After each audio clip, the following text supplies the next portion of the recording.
so you can see now after we've tempered and cleaned the blade up, we've tempered twice at 400. We'll start out with our lowest grade filer. It's a HRC Rockwell hardness 40.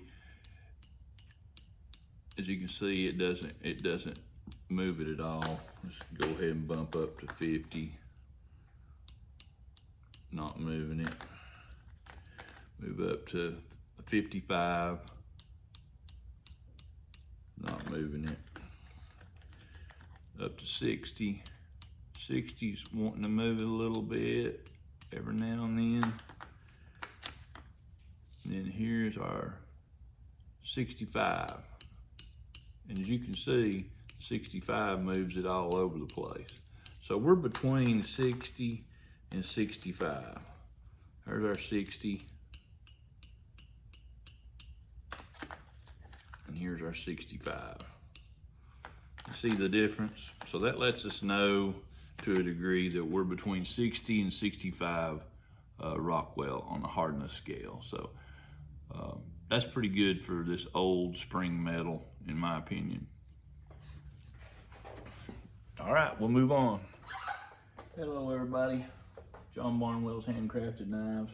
We're working on the Ronnie Garrett commemorative knife, and we're about to grind the bevels in on the blade. We have hardened it and just took a measurement. Looks like we're about 97 thousandths thick now. So I like to scribe in the middle, and actually I like to put a set of railroad tracks in there and leave myself a 15 thousandths of an inch gap on a pocket knife blade.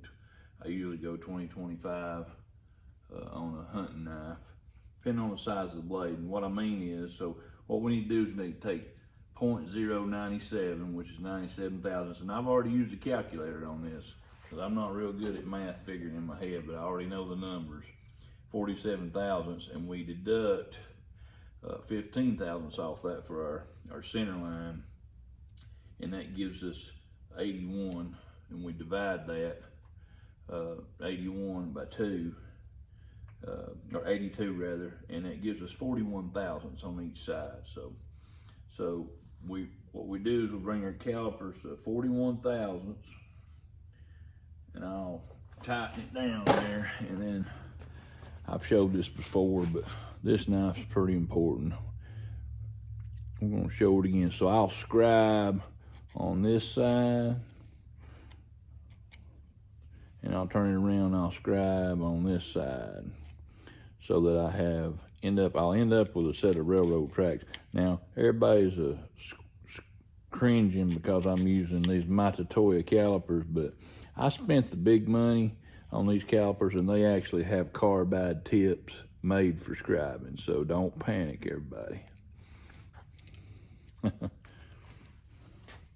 So we got a little railroad track on there. I don't know if you can see that or not.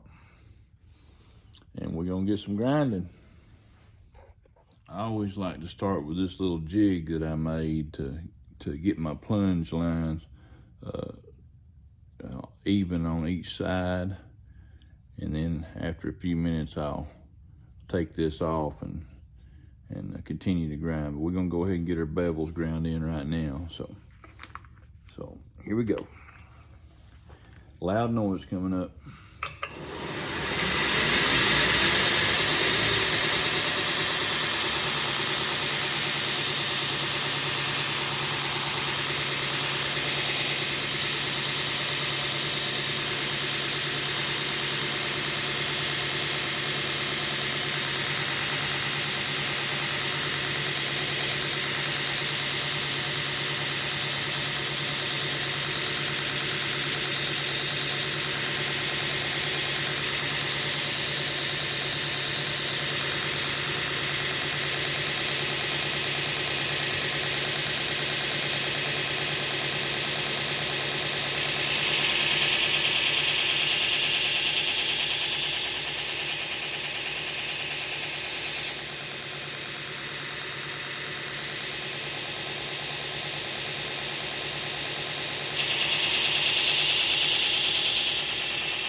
When I get about that far, that's when I go ahead and take my jig off, and I've got my bevels established to that point.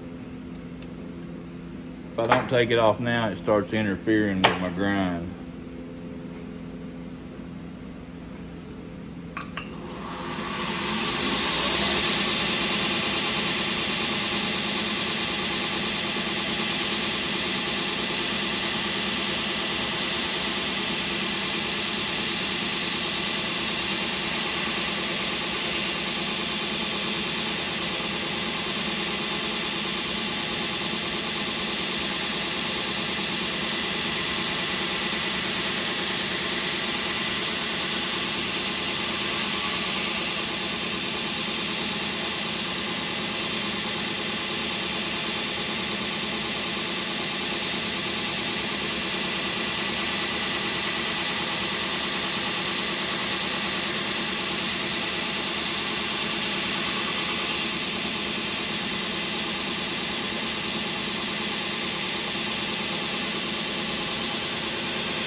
Our blade is starting to look pretty doggone good.